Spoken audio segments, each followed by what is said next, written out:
Tertúlia. Boa tarde a todos. Hoje é dia 22 de setembro de 2015, terça-feira. O número do verbete é 3.518. Ele tem 7 páginas, 48 logias e 19 máximos. O título do verbete é Continuismo Conscienciográfico, a especialidade Conscienciografologia.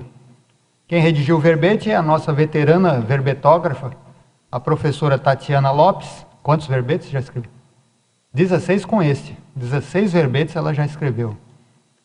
Então, a professora Tatiana é graduada em Biblioteconomia, é pós-graduada em Gestão Pública, ela é brasileira, natural de Uberaba, Minas Gerais, voluntária da Conscienciologia desde 2002 e docente de Conscienciologia desde 2004, tenepsista desde 2014, e ela é autora do livro Desenvolvimento da Projetabilidade Lúcida.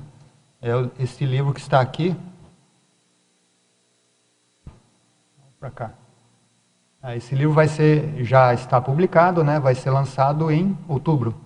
Começo de outubro ele vai ser lançado, mas já está à venda, né? Então o livro é Projetabilidade Lúcida. Então vamos aqui à definição.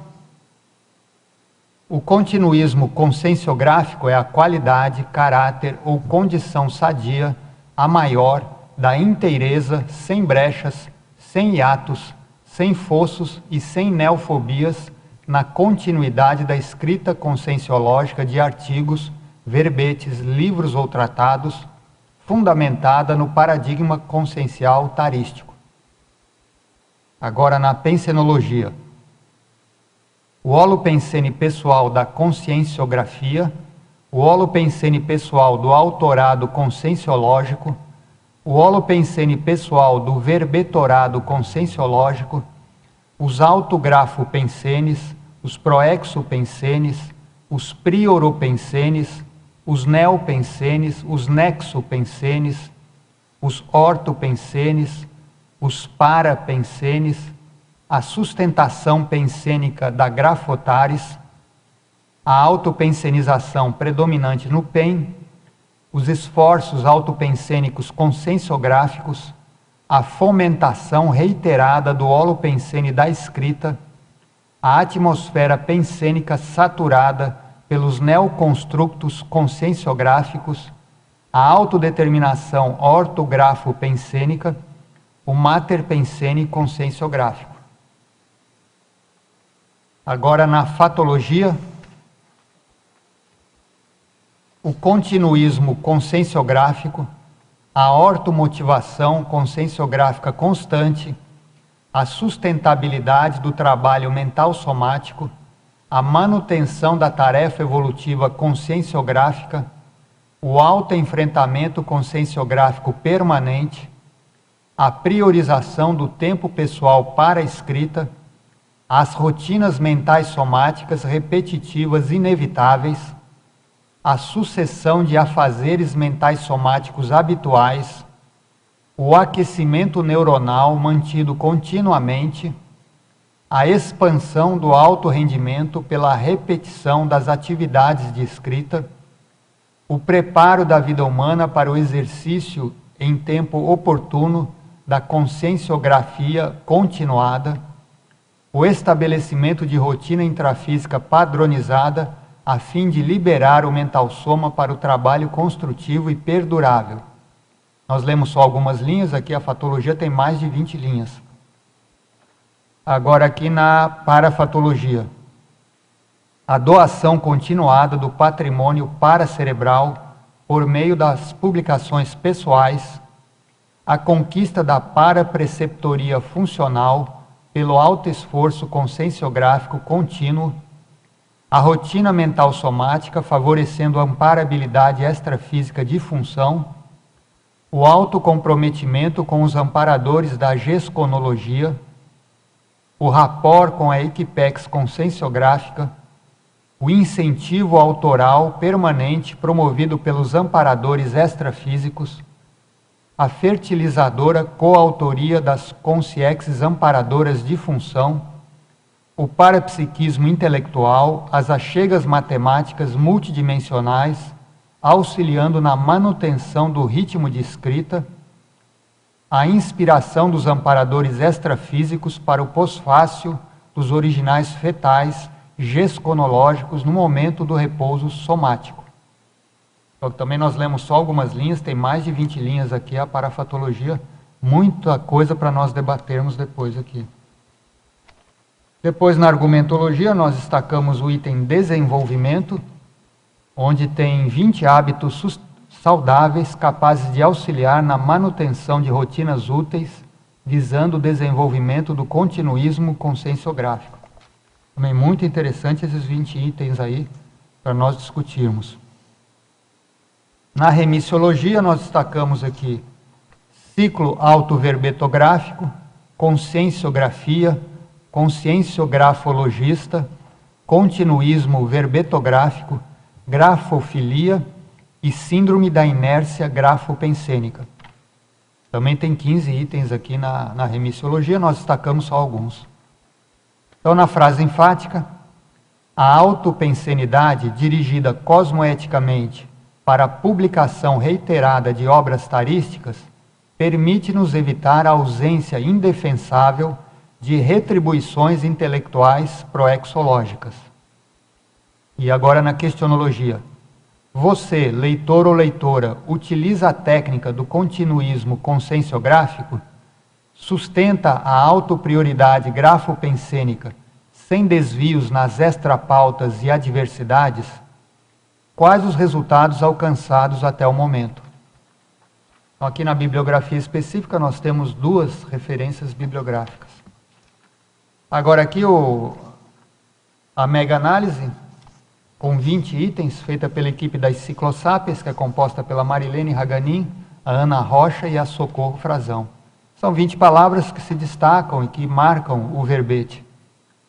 Então, acervo, doação, rotina, escrita, leitura, pesquisa, autorado, constância, neoverpom, priorização, retribuição, gesconologia, autodidatismo, comunicologia, eficienciologia, autodidatismo, sustentabilidade, autoinventariologia, conscienciografologia e autografopensenidade.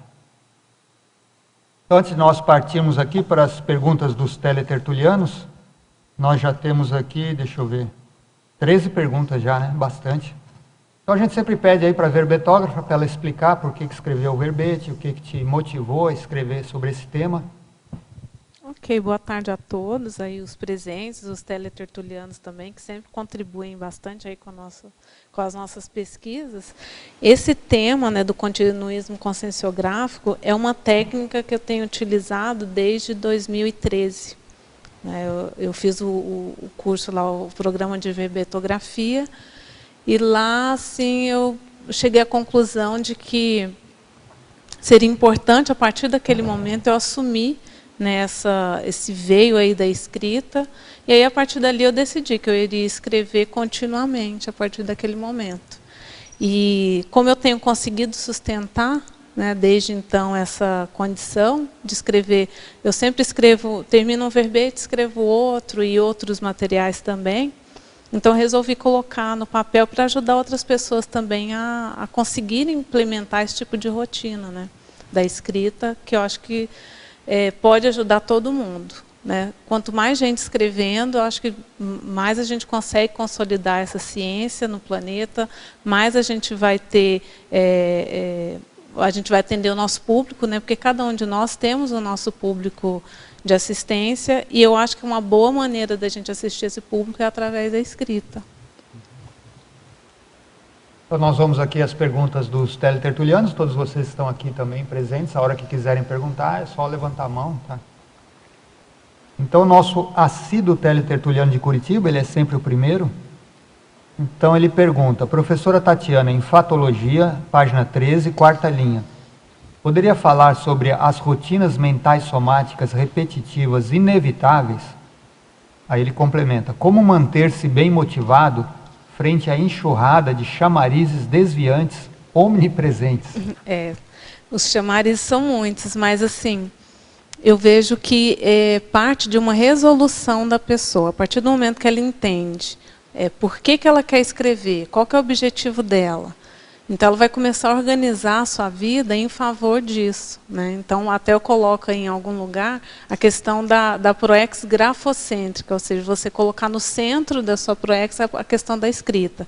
Então, toda a sua rotina, toda a sua vida vai se adaptar à escrita, e não o contrário. Você não vai colocar a escrita nas sobras do dia, né? Ah, não, sobrou um tempinho ali, eu vou escrever. Você vai organizar a sua vida em função da escrita.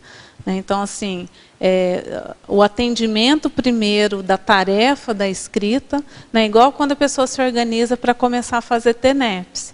A pessoa tem que reorganizar os horários, reorganizar a rotina, reorganizar o horário de sono, para poder atender aquela rotina nova que é da TENEPS.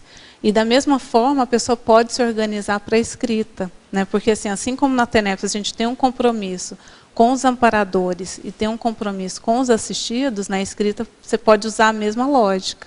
Pelo menos é essa lógica que eu utilizo, né? Da mesma forma que eu me dedico a TENEPS, eu me dedico à escrita, porque eu vejo que não é um compromisso só meu, né? Tem mais gente envolvida, né? Se você mantém uma rotina, por exemplo, de escrita diária, ou mesmo quem não consegue escrever diariamente, mas regularmente, você ganha uma equipe de um amparo de função para aquela tarefa. E o amparo fica contando com você, né? Se você aparece para trabalhar, eles estão ali disponíveis. Mas por isso que é importante a gente estabelecer essa rotina, né? Visando manter a produção, né? Manter uma produtividade conscienciográfica. Agora, ele pergunta na Enfatologia, página 13, 16ª linha. O que é a autodileção grafopensênica? A autodileção grafopensênica é aquela pessoa que gosta de escrever, né, que escreve por prazer. Né, ela tem essa, vamos dizer assim, esse gosto, essa tendência para a produção escrita. Isso ajuda a gente a manter esse continuismo, né? A pessoa tem que arranjar um jeito de se motivar para ter essa autodileção, né? Porque às vezes ela não tem, fala, então não tem, mas não vou assim, escrever. muitas vezes a gente descobre que a gente tem essa autodileção ao começar a escrever. Né? Antes de a gente começar a escrever, muitas vezes a gente não sabe que tem essa dileção. Né? Então, assim, o exercício da escrita, ele gera essa automotivação para a escrita. É como o professor Valdo falava, é como uma cachaça, cachaça. Que vicia, né? Vicia. Agora, em Paradoxologia, na página 15, terceira linha. Poderia explicar o paradoxo de a monotonia da rotina poder favorecer a antimonotonia intelectiva? Esse daqui eu vi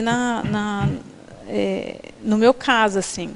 Eu verifiquei que ter uma rotina mais equilibrada, ter uma rotina mais, até monótona, né? Você ter as mesmas atividades todos os dias, uma agenda mais controlada, mais regular, isso ajuda a gente a ter mais criatividade mental somática, criatividade para a escrita.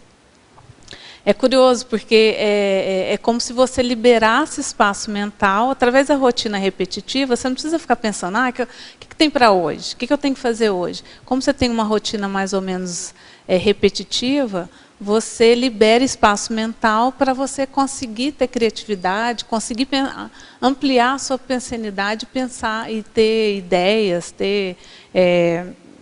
para novos temas, o que você vai pesquisar dentro daquela área que você decidiu pesquisar, quais as abordagens que você vai dar. Então, a gente precisa liberar espaço mental. Né? Se a nossa rotina for muito desorganizada, muito bagunçada, muito cheia de afazeres, fica difícil a gente ter esse tipo de captação de ideia extrafísica, acessar os amparadores, acessar essas ideias multidimensionais, fica mais difícil.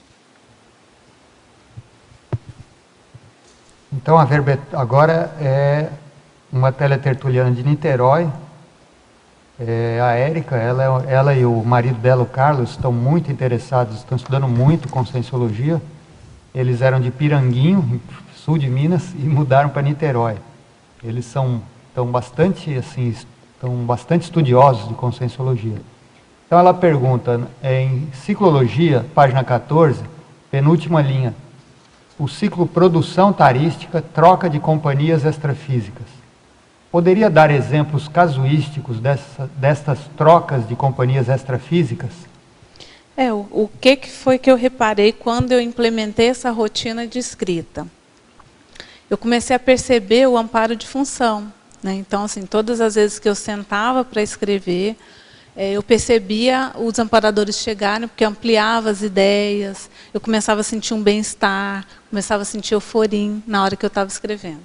E, ao mesmo tempo, depois de terminar o trabalho, muitas vezes vem mais ideia ainda, que são os pós-fácios dos originais. Então, na hora que você desliga o computador, você terminou a sua tarefa daquele dia, aí vem uma enxurrada de ideias a respeito daquele assunto, né? Que são os amparadores te dando mais ideia. Como não tem aquela distração do computador em si, do trabalho manual, muitas vezes os amparadores aproveitam esse horário de descanso após a escrita, né? Às vezes após um intenso rotina de trabalho com a escrita.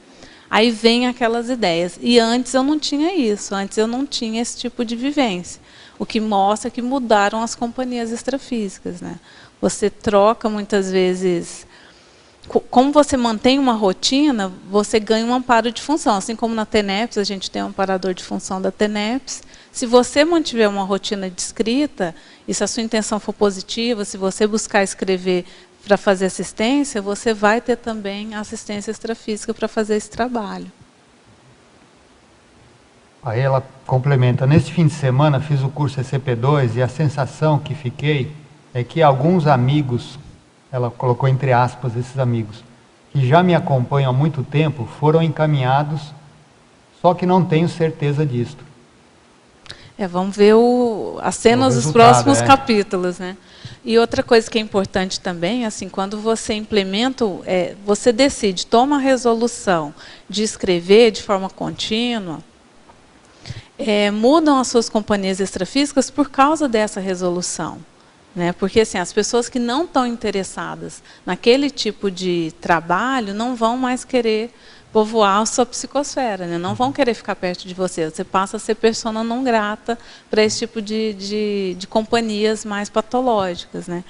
Então, assim, toda resolução positiva, no caso aí o ECP2 é uma resolução positiva, né? Quando a pessoa decide se abrir para receber assistência extrafísica, muitas vezes há essa mudança mesmo de companhias extrafísicas, né? Seria também importante, como a Tatiana falou, você observar como é que vão estar seus pensenes, né? O que vai mudar na sua vida, presta atenção nas suas energias, né? Tudo isso dá indicadores de que se essas companhias foram encaminhadas ou não, né? Ami? Oi? Queria fazer pergunta. Posso? Pode. Tatiana, foi muito bom o seu verbete, vi que tem bastante temas assim que pode ajudar a pessoa escrever, né? Mas queria saber a sua opinião. Como é que você faz aqui na fatologia? Você fala aqui na página 13, na 25 linhas, o estabelecimento da rotina intrafísica padronizando oportuno da conscienciografia continuada, né? E também aqui o planejamento genográfico pessoal de curto, médio e longo prazo. Como é que você faz na questão assim para ter o acervo pessoal, né? Tanto de livro, bibliográfico da pessoa, e você também comenta que a experiência de vida dá bastante, né, escrita. Você começou a sua escrita em 2013, né, quando você fez o programa de verbetografia. Na verdade eu não comecei aí. Eu comecei, a minha primeira publicação foi em 2008. Né? Eu tinha publicado já 3 artigos. Publiquei 2 em 2008 e 1 em 2010. Mas aí eu retomei a escrita só em 2013. O que eu comecei em 2013 foi uma rotina de escrita. Entendeu? Esse continuismo conscienciográfico que a gente traz aqui no verbete. Que é assumir esse veio da escrita, assumir essa grafo proexis e manter uma rotina mesmo de escrita continuada, começar a publicar mais, começar a assumir mesmo essa questão. O que aconteceu em 2013? Eu fiz 36 anos. Então, teoricamente, eu estava entrando na fase executiva. Aí me deu uma balançada, né? Falei, agora acabou a brincadeira, né? Agora é sério. E aí, o que eu fiz? Eu fiz um balanço da minha fase preparatória. né? E fui ver lá quais os aportes que eu tinha recebido, aonde eu tinha me envolvido mais, em quais áreas do voluntariado eu tinha me envolvido mais, para descobrir assim, qual que era a minha especialidade, qual que era aquela área que eu ia render mais. E eu cheguei à conclusão de que a área que eu ia render mais, proexamente, era na escrita. Então, eu resolvi investir mais. Por isso, mas assim, eu não comecei necessariamente em 2013. Entendi. Mas durante 2013 a 2015, você escreveu 16 verbetes. Então, Foi. quer dizer assim, é um... Sim, é um upgrade, vamos dizer. Então, É um upgrade, porque eu comecei a priorizar. Eu comecei a priorizar a escrita, entendeu? Eu coloquei a escrita em primeiro lugar. Você tinha feito outra pergunta aqui com relação... porque na questão dos temas de pesquisa, né? Tá. De você ter falado. Geralmente a escrita do verbete tem a ver com o parapsiquismo, né?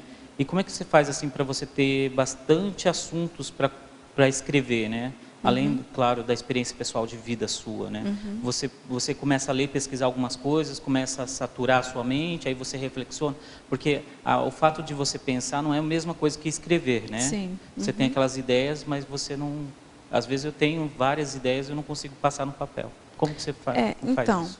No início eu comecei a ver assim, quais os temas que eu já tinha trabalhado mais. Então, assim, quais os temas que mais me interessavam, né, dentro da conscienciologia e também baseado na minha vivência, né? Então, os primeiros trabalhos foram sobre até temas que eu já tinha escrito, artigo e tudo. Então, eu fui nessa linha.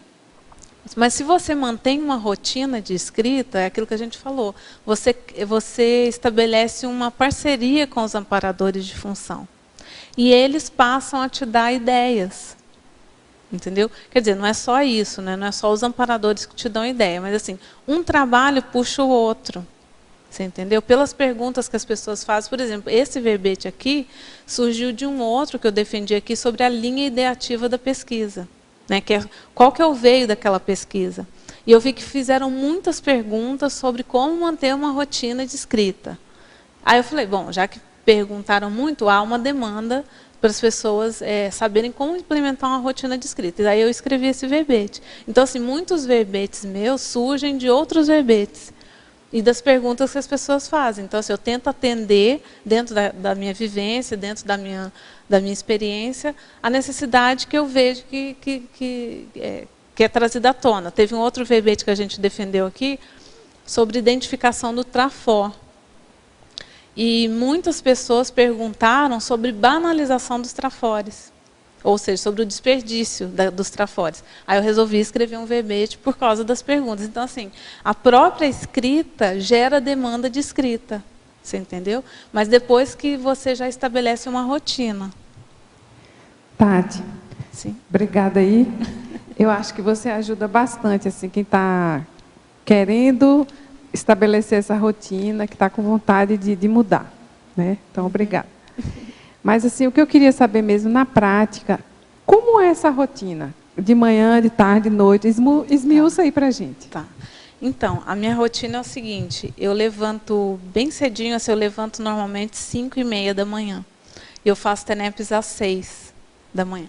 Então, das 5h30 às 6, eu faço o registro das vivências que eu tive de madrugada, né? Inclusive, assim, eu faço pesquisa na área da projeciologia, então eu sempre registro as vivências que eu tive ao longo da madrugada, as vivências que eu tive no dia anterior. São, assim, normalmente eu faço registros curtos, não é coisa muito longa, não. Aí eu faço TENEPS, após a TENEPS eu faço o registro do que aconteceu durante a TENEPS. Muitas vezes eu tenho ideias para escrita justamente nesses 2 horários.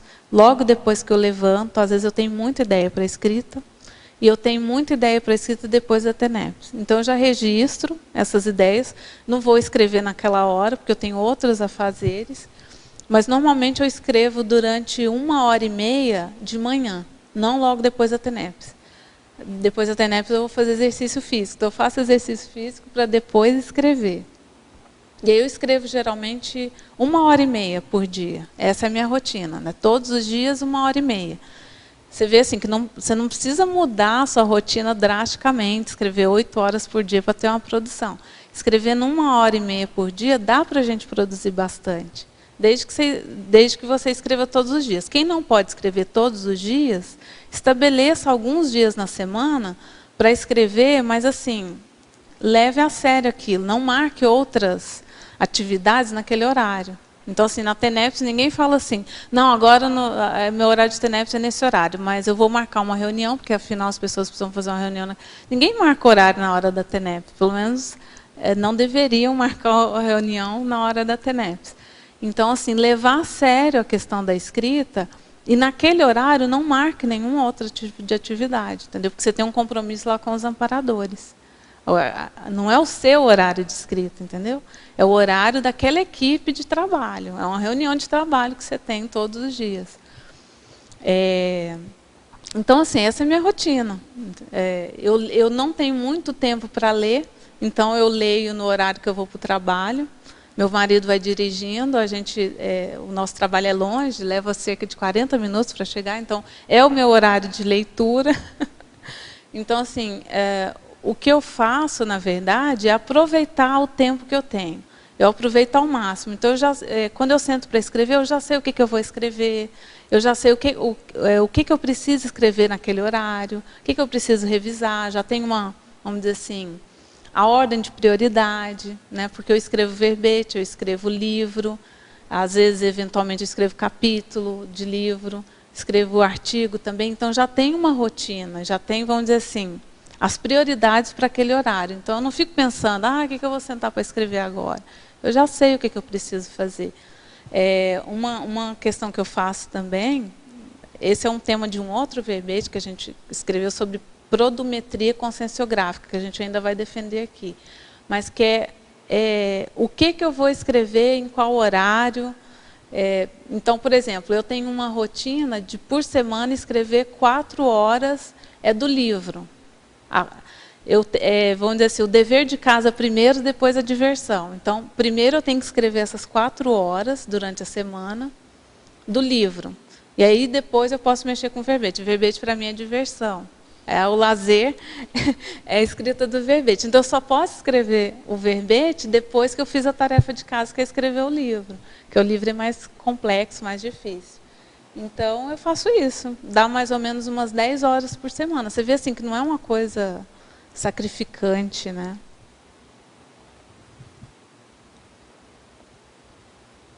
Então, continuando aqui, é uma pergunta do Canadá.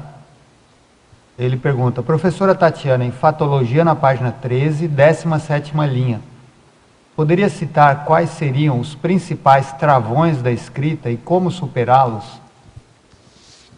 Sim, eu peguei aqui um verbete da professora Mabel Teles de autoindulgência intelectual, que vai ajudar a gente a explicar quais são esses travões. Nesse verbete, ela coloca 10 posturas nosográficas relativas ao universo da autoindulgência intelectual, que é aquela pena que a pessoa tem de si mesma. Coitada, ela não dá conta, né, de escrever. Então, quais seriam o tipo de patologia que mantém esse tipo de pensamento disfuncional, esse tipo de crença disfuncional, né? Então, ela coloca lá que o primeiro de todos, eu vejo que é o autoassédio, né? Então, a pessoa não consegue manter uma higiene consciencial, descartar esse tipo de crença patológica, né? A dispersividade também é muito comum, né? Então, a pessoa tem um monte de tarefa pessoal e nenhuma delas é convergente, nenhuma delas conversa com a outra, né? A pessoa se envolve em 1001 atividades, mas ela não tem uma linha, ela não tem um megafoco. Isso também dificulta bastante a pessoa escrever. A decidofobia, né, a eterna indecisão quanto ao tema de pesquisa pessoal. Então, assim, tomou a resolução de escrever, assuma um tema, resolva escrever sobre qualquer tema, de preferência um tema que você goste, um tema que você sinta prazer de pesquisar, que você sinta motivado, né, e fique naquele tema até terminar. Decida qual veículo que você vai escrever. Você vai escrever um verbete? Você vai escrever um artigo? Você vai escrever um livro? e fixe o megafoco naquele tema e vá até o final. A carência de dicionários cerebrais também, ela coloca, né, o sinonímico, o antonímico, então a falta de leitura, né, a pessoa que não tem leitura vai ter mais dificuldade de escrever. Ela fala também da esquiva aos desconfortos holossomáticos, né, a evitação desinteligente do heteroassédio intrínseco ao trabalho intelectual. Então, assim, a gente senta para escrever, vem aquela pressão extrafísica.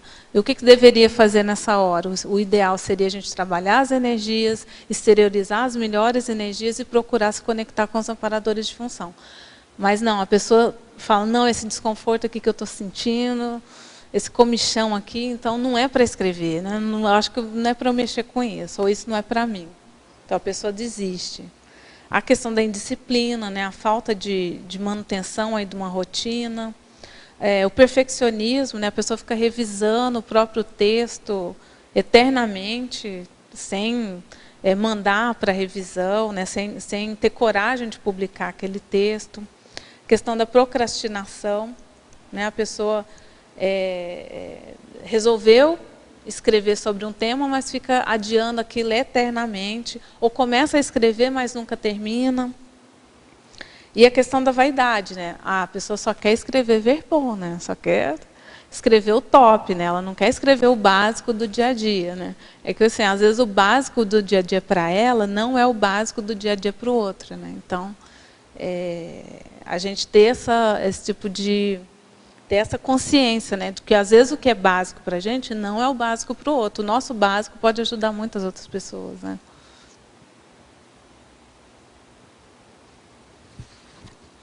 Então agora uma pergunta de Criciúma, Santa Catarina.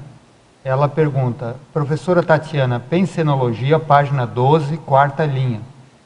Poderia expandir sobre os neopensenes? A neopensenidade é a abertura para as coisas novas, né? A abertura para vivências novas.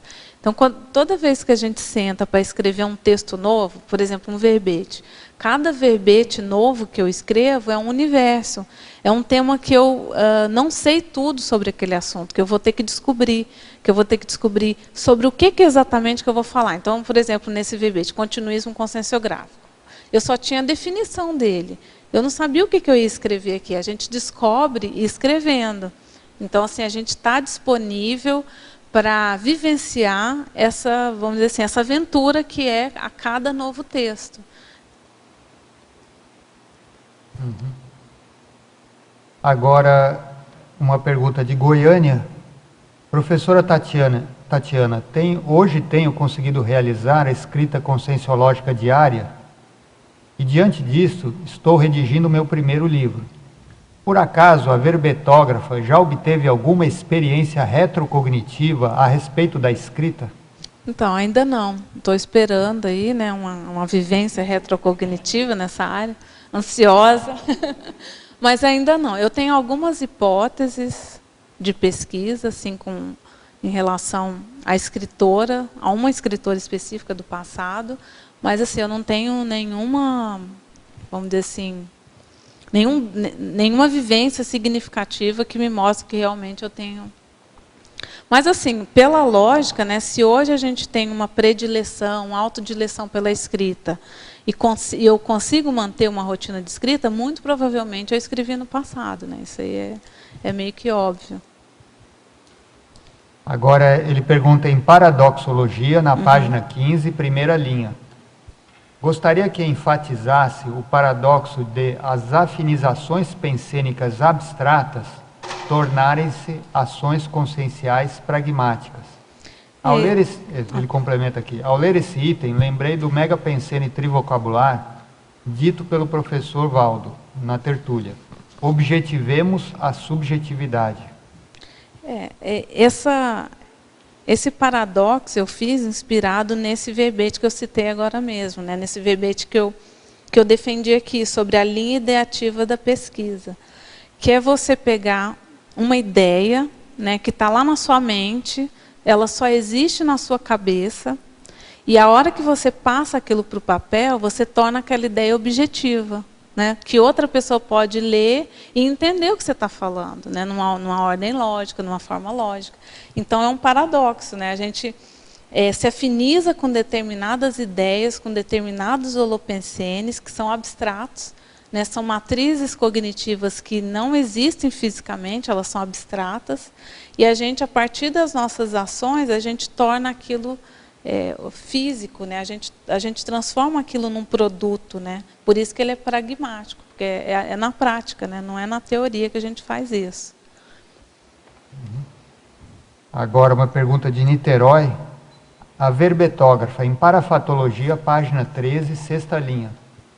Poderia exemplificar as achegas matemáticas multidimensionais, auxiliando na manutenção do ritmo da escrita?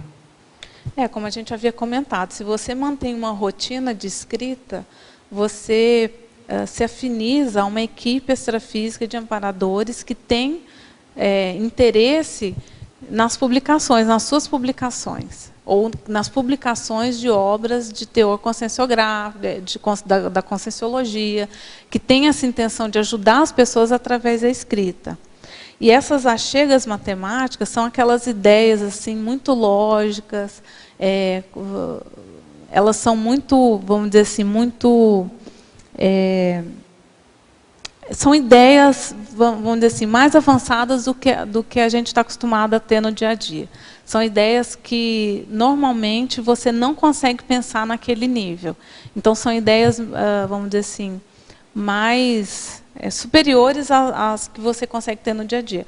E esse tipo de achega, você consegue ter rotineiramente se você mantém a escrita. Isso é muito comum. Né? Quem escreve, normalmente, tem muita ideia para escrever. Se não me engano, tem um verbete sobre a chega matemática. Tem isso, né? tem o verbete do professor Valdo, a chega matemática. A chega matemática, você pode procurar na enciclopédia. Agora, em numerologia, ela ainda de Niterói pergunta, página 15, terceira linha. Poderia discorrer sobre a proexis grafocêntrica? Essa é a ideia, né? Você construir a sua proexis tendo como centro, tendo como prioridade número 1, a questão da escrita conscienciológica. Né? Tudo que você fizer vai ser para atender a escrita. Né? Todas as suas atividades, a sua pensenidade vai estar toda voltada ao processo da escrita. Essa é essa proexis grafocêntrica. Em antagonismologia, na página 15, terceira linha de baixo para cima. Como a verbetógrafa faz a diferenciação entre temas exigindo vazão e temas exigindo maturação? A gente verifica assim, você vai fazer autopesquisa, então você sabe aqueles temas que você já domina, que você já tem exemplarismo para escrever sobre aquele tema. E aqueles temas que você ainda precisa maturar, precisa vivenciar mais. Né? Muitas vezes os próprios amparadores, pelo menos comigo já aconteceu várias vezes, esse tema aqui é importante você escrever sobre ele, mas não agora. Né? Deixa você vivenciar mais para depois poder publicar. Mas a própria pessoa, através da autopesquisa, ela vai saber quais são aqueles temas que você já tem bastante experiência, você já tem como ser um exemplo daquilo, e o que ainda precisa de mais arroz e feijão, precisa de mais sustância para poder falar. Né? É que às vezes também não adianta só sair escrevendo, né? Tem algumas coisas que precisam... Tem que ter discernimento. Mais reflexão, às vezes. Então, agora, uma pergunta de um teletertuliano de São Paulo. Professora Tatiana, Fatologia, página 13, sétima linha. Favor discorrer sobre o estabelecimento de rotina intrafísica padronizada a fim de liberar o mental soma para o trabalho construtivo e perdurável. É aquilo que a gente estava falando, né? Você ter uma rotina intrafísica mais amarradinha, mais certinha, não ter muitos altos e baixos, né? Não ter uma novidade a cada dia, porque tem gente que gosta de adrenalina, né? Gosta assim de grandes aventuras, e para a escrita a gente precisa ter uma rotina mais monótona, né? A rotina monótona, ela pode parecer chata a princípio, mas ela predispõe a gente a ter um assentamento, a ter um equilíbrio, a ter uma estabilidade, até emocional, para conseguir desenvolver a escrita. Eu vejo, comigo pelo menos, lá na fase preparatória, como tinha muita coisa ainda para resolver, né, a questão da dupla, questão de mudança para Foz, questão de conseguir trabalho, de conseguir ter uma carreira profissional. Quando isso tudo assentou, ficou mais fácil de eu estabelecer uma rotina de escrita, né? Antes eu não conseguia. Né? Antes tinha muitas demandas que ocupavam muito espaço mental e não deixava, assim, não tinha espaço para manter essa rotina de escrita. E essa rotina mais assentada ajuda nisso. Tatiana, parabéns pelo verbete, ótimo. Obrigada. Inclusive foi ótimo para mim, no meu caso, né? Que é isso aí que acontece, que isso aqui.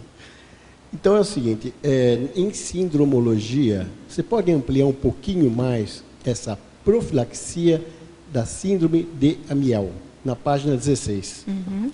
A síndrome de Amiel tem um verbete do professor Valdo, que é aquela condição da pessoa que escreve muito, mas sem produzir nada. Assim. Ela escreve muito para ela, mas aquilo não tem vamos dizer assim, nenhuma utilidade. Entendeu? Aquela pessoa que escreve diários e mais diários, às vezes blog, né? Às vezes a pessoa tem blog na internet.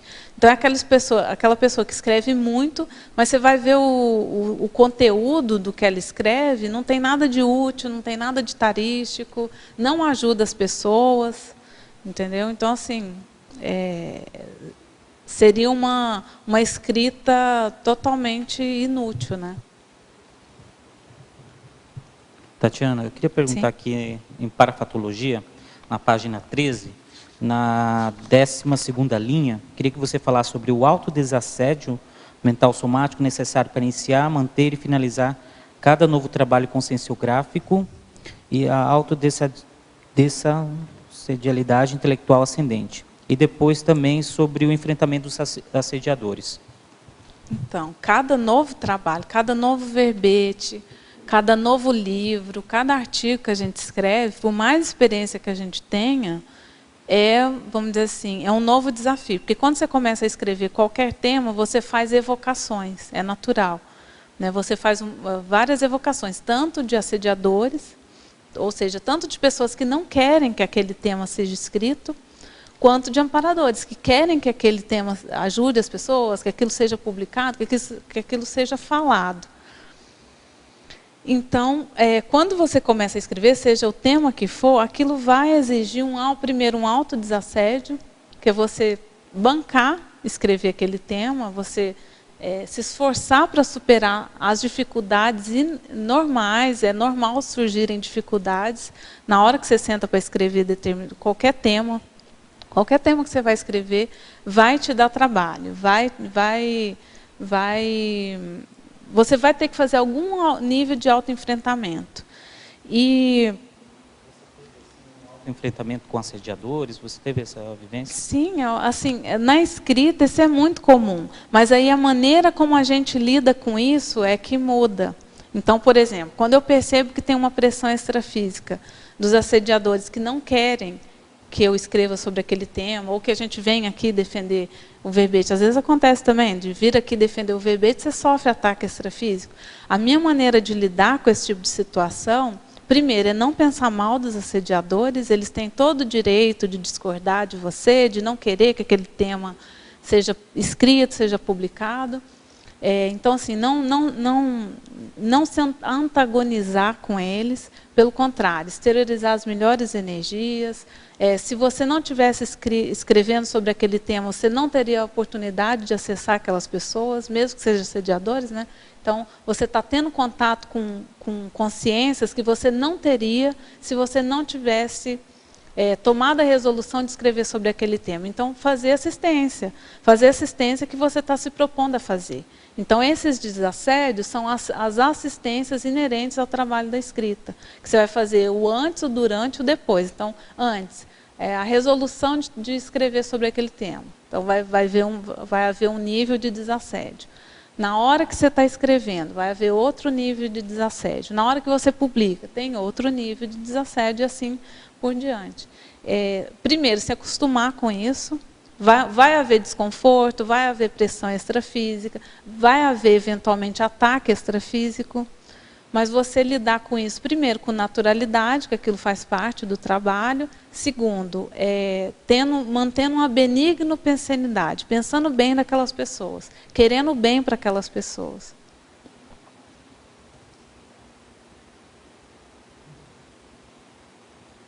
Agora, em parafatologia, na página 13, 7ª linha. Comente, por favor, a respeito da inspiração dos amparadores extrafísicos para o pós-fácio dos originais fetais gesconológicos no momento do repouso somático.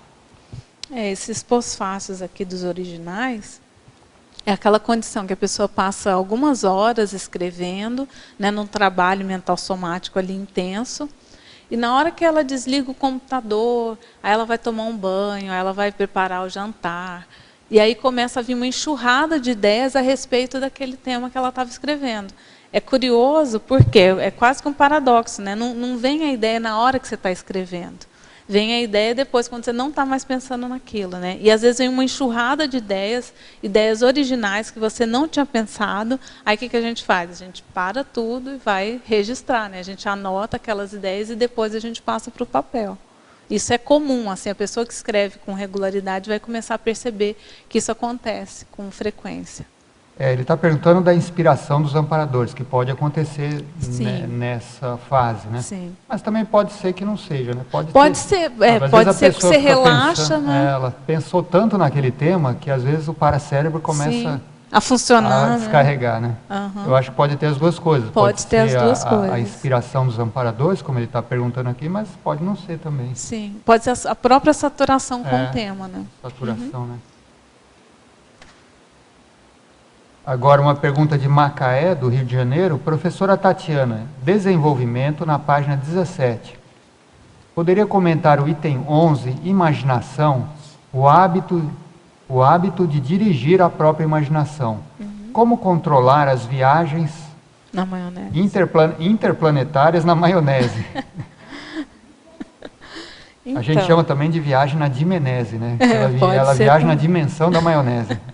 Pode ser também. Então, só para falar, qual que era a minha intenção na hora de fazer essa listagem, né? Eu procurei colocar aqui, 20 hábitos saudáveis, né, capazes de auxiliar na manutenção de rotinas úteis, visando o desenvolvimento do continuismo conscienciográfico.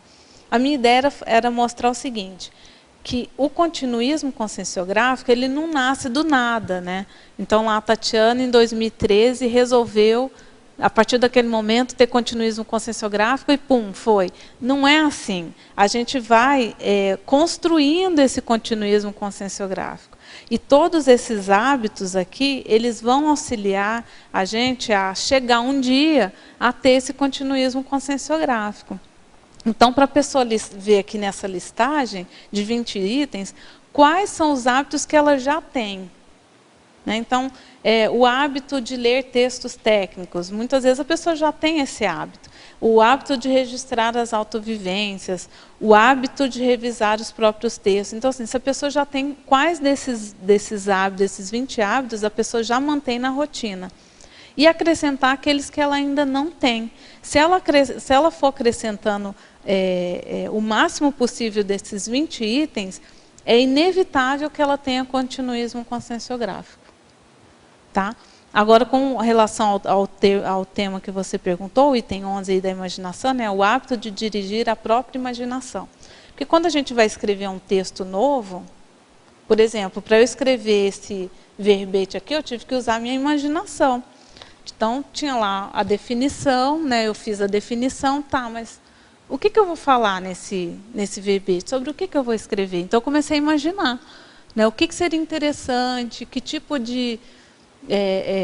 o que eu poderia colocar no verbete que ia ajudar as pessoas a entender o que é o continuismo conscienciográfico, a caracterizar esse continuismo, a pessoa ver também como que ela pode implementar. Então, para isso tudo, a gente usa a imaginação. É a criatividade, né? Ela está perguntando como controlar as viagens. Aí acho que o próprio item aqui da concentração, o item 3, Isso. ajuda, né? Você tem que treinar a sua própria concentração. escrita, a escrita em si ajuda a gente a vamos dizer assim, porque a gente vai dar vamos dizer assim, uma utilidade para aquela imaginação, né? Ela não vai ficar a imaginação pela imaginação. Se a gente começa a escrever, a gente dá uma utilidade, um foco para aquela imaginação. Agora uma pergunta de Santos. Professora Tatiana, parabéns pelo verbete. E em Fobiologia, na página 15, poderia comentar a criticofobia estagnando o continuismo conscienciográfico? Esse seria um dos travões aí da escrita, né? Então, a pessoa que tem medo de crítica, então fica difícil escrever, né? Porque você vai ser muito criticado. Vai começar pela autocrítica, porque você vai ler o seu texto, então você vai ter que ver o que não está muito bom, o que pode ser melhorado. E para a gente publicar qualquer texto, a gente vai ter que submeter ele a revisores, né, que vão ajudar a melhorar o texto. E uma vez que o texto vai ser publicado, vai ter pessoas que vão gostar daquele tema, vão ter pessoas que não vão gostar daquele tema. Vão ter lá os assediadores, a gente falou dos assediadores, então tem a turma do contra. A turma do contra não vai gostar do que você está escrevendo. Então, quem não gosta de heterocrítica vai ter dificuldade de lidar com os assediadores. Tatiana, eu queria que você pudesse clarear um pouco aqui em Fatologia, na página 13, na 7ª linha, de baixo para cima.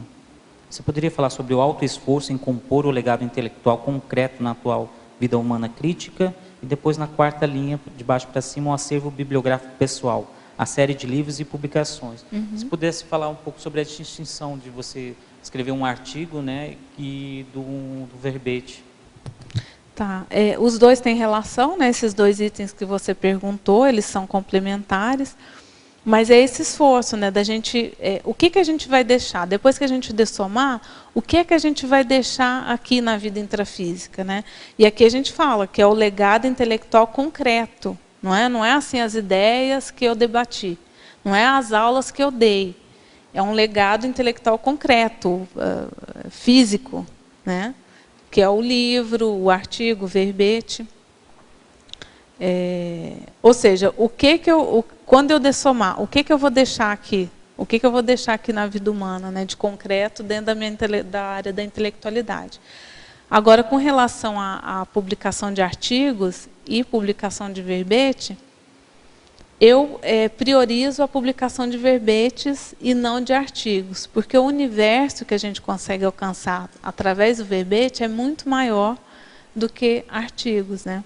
Os artigos, eles ajudam muito a você, dentro de vamos dizer assim, de um congresso, por exemplo, que vão reunir pesquisadores daquela área, é interessante para a gente ajudar no desenvolvimento da ciência, né? Mas o verbete, ele tem um alcance muito maior, né? Então, por exemplo, a tertúlia é assistida ao vivo, segundo o pessoal ali da técnica, por cerca de 100 pessoas. Né, fora os presentes, então cerca de 100 pessoas assistem online às tertúlias. Depois o vídeo é acessado por cerca de 300 pessoas. Então, assim, numa tertúlia você consegue acessar 400 pessoas. Um artigo, dificilmente você vai conseguir acessar esse número de pessoas. Né? Mas você acha que, por exemplo, no verbete, ele tem a mesma profundidade que teria no artigo? Porque às vezes a gente tem uma ideia e às vezes passa a outra, né? Tá. Não é? O que você acha? Não, são veículos totalmente diferentes, né? Eu vejo assim que reflexão, né? O diferencial do verbete, aquele publicado numa enciclopédia, que é uma GESCOM grupal, né? Então, assim, é outro, vamos dizer assim, é outro nível de trabalho. O artigo, eu vejo que ele é muito importante quando você está fazendo uma pesquisa científica, tá, dentro da conscienciologia, por exemplo, e você quer contribuir com o desenvolvimento daquela ciência. Ela tem essa função, né, de você trazer novos achados, novas reflexões. Agora, o verbete, não, é uma maneira da gente aprofundar, da gente aprofundar em determinado tema bem específico. Né? O verbete ele é super específico. Né? Tanto que você pode, o mesmo tema, você pode abordar ele por vários vieses. Né? Então, igual na remissiologia, tem lá o continuismo verbetográfico. É um tipo específico de continuismo. Aqui eu estou falando de continuismo conscienciográfico. Então, assim, você tem como abordar temas muito específicos de uma maneira mais aprofundada, né, no verbete. Queria contribuir com a pergunta do Cleverson, que no almoço eu estava ali com a Fernanda, pensando assim, como é bom estar aqui na Cognópolis. Aí a nossa colega do lado falou assim, mas tem responsabilidade, o que é que a gente vai fazer com isso, né?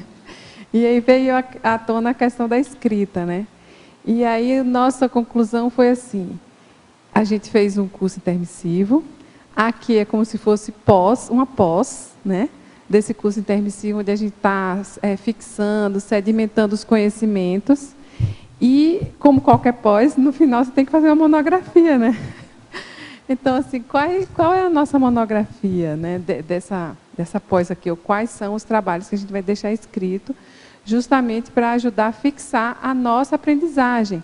Porque tem um período de liderança interassistencial aí, esperando por a gente, e a gente vai ter que estar com esses conhecimentos, essas aprendizagens bem concretizadas. O que você acha? Eu também sou dessa linha de pensamento, Irmânia, e eu penso o seguinte, que a escrita nada mais é do que o resultado da teoria que você colocou em prática. Então, você vai lá, lê as teorias, teve a teoria primeiro lá no curso intermissivo, chega aqui, tem a teoria da conscienciologia, que ajuda a gente a rememorar as teorias que a gente viu lá no curso intermissivo. A gente vai colocar aquilo em prática, né, vai tentar, pelo menos, colocar o máximo possível em prática, e a escrita, para mim, é como se fosse a cereja do bolo. Né? Então, assim, aquilo que eu consegui colocar em prática, eu vou tentar passar para o papel, primeiro para fixar na minha holomemória. Porque se você escreveu, se você veio aqui defender um verbete, por exemplo, aquilo vinca na memória da gente. Vai ser mais difícil a gente perder esse engrama no futuro. Fixar também o nível de lucidez. A gente chegou no nível de lucidez máximo nessa vida. Provavelmente, a gente nunca teve um nível de lucidez igual ao que a gente está tendo hoje. Em outras existências, a gente não teve esse mesmo nível de lucidez. É uma maneira de a gente fixar esse padrão de lucidez. E, ao mesmo tempo, é uma maneira de você deixar um legado, contribuir para manter essa ciência em desenvolvimento.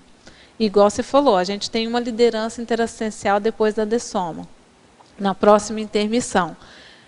Como que a gente vai fazer assistência para as pessoas que vão ressomar, ou seja, para as próximas turmas de intermissivistas que vão estar aqui, como que a gente vai ser amparador dessas pessoas sem ter deixado nada escrito? A gente não vai ter verbação, né? A gente não vai ter verbação para ser amparador extrafísico. Como que a gente vai fazer o link com essas pessoas, o rapport, se a gente não deixou nada escrito? Fica mais difícil, né? E, ao mesmo tempo, esse daqui é um treino para a gente trabalhar a nossa mental somaticidade para abordar depois, lá no extrafísico, outros tipos de consciências que a gente não vai poder abordar, chegar lá falando de TENEPS. A gente vai ter que usar analogismos, a gente vai ter que ampliar o nosso dicionário cerebral para acessar essas consciências, usando os vários tipos de abordagem. O verbete, eu acho que é um excelente treinamento para essa intermissão. Né? Porque a gente é obrigada a tratar um tema pelos mais variados vieses. Então, a gente vai poder abordar qualquer pessoa sobre qualquer tema. Né? Que a gente tenha verbação, que a gente tenha teática. Né? Então, eu vejo que a cereja do bolo, na verdade, é a escrita. Né?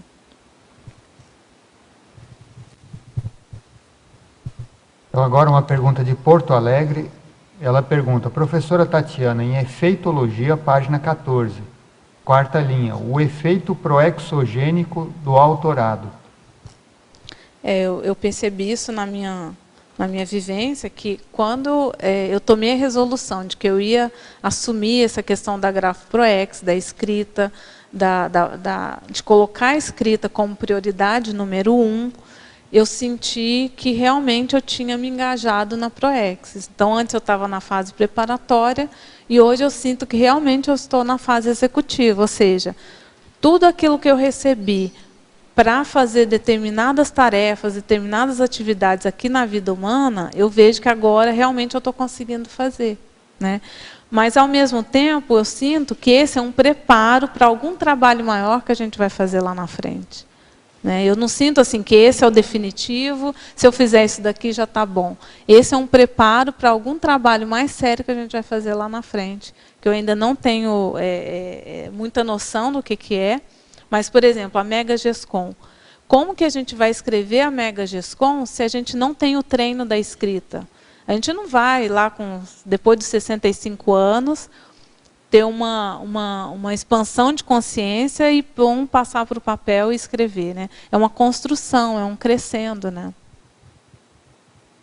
E também ainda em efeitologia, na 6ª linha, o efeito exemplificador da assunção da identidade interassistencial conscienciográfica. Isso daqui eu também verifiquei, né? Que a partir do momento que eu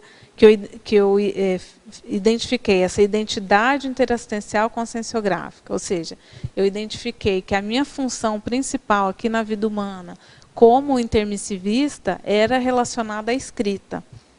Quais foram os efeitos, né? Todas as pessoas que convivem comigo começaram a se sentir motivadas a escrever.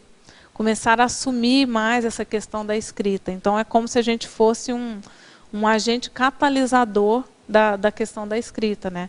Durante 6 anos, eu fui voluntária da Editares, então trabalhei lá com a produção de livro.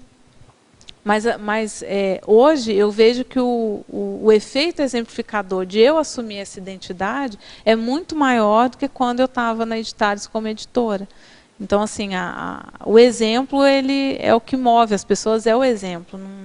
Função, né, função administrativa não move as pessoas. O que move as pessoas são os exemplos. Agora uma pergunta de um teletertuliano de Santos. Professora Tatiana, pessoas que atuaram na área da filosofia ao longo da série Exis têm maior capacidade de refletir e escrever sobre algo. Porém, ao mesmo tempo, possuem dificuldade de foco, assim como as que trabalharam com arte. Como trabalhar em prol da superação do temperamento dispersivo secular, ou até milenar, na opinião da verbetógrafa? Eu vejo que aí entra a Recim, né? Entra todo o processo de reciclagem. Então, assim, você verificar o que no seu temperamento está atrapalhando, não está deixando você ter esse mega foco e fazer os autoenfrentamentos. Assim, fazer um aprofundamento da autopesquisa. Uma coisa que me ajudou bastante foi a conscienciometria. Né? Então, eu entrei lá no programa da Conscius, né, de conscienciometria, e ali você vai tomar contato com todas aquelas nuances da sua consciência que ainda atravancam você fazer aquilo que você realmente acha que é o mais relevante, né, que é o mais importante. Então, assim, eu não vejo o que mais a gente pode fazer que não aprofundar a autopesquisa e fazer autoenfrentamento. Parabéns Sim. pelo verbete. Obrigada. Na página 15, ali na 5ª linha, o autocompromisso de escrever ao menos um verbete por mês. Tu poderia ampliar, assim, como que você faz? Tu termina o verbete, como que é, assim? Tem um verbete do Pedro Fernandes que chama Ciclo Verbetográfico, né? Em que ele fala, lá ele dá a técnica, né, de como fazer isso. Eu segui mais ou menos o que ele coloca no verbete, que é o quê? Você tem os temas de verbete que você quer escrever. Então, assim, você decide, não, eu vou escrever sobre esse tema aqui. E mesmo que você tenha outros temas de verbete, você vai focar naquele que você decidiu escrever. Então, você vai começar e vai terminar aquele verbete antes de começar outros. Essa é a primeira coisa, né? Não ficar escrevendo 10 verbetes ao mesmo tempo. Né? Então, decidiu escrever um verbete, você vai escrever aquele verbete.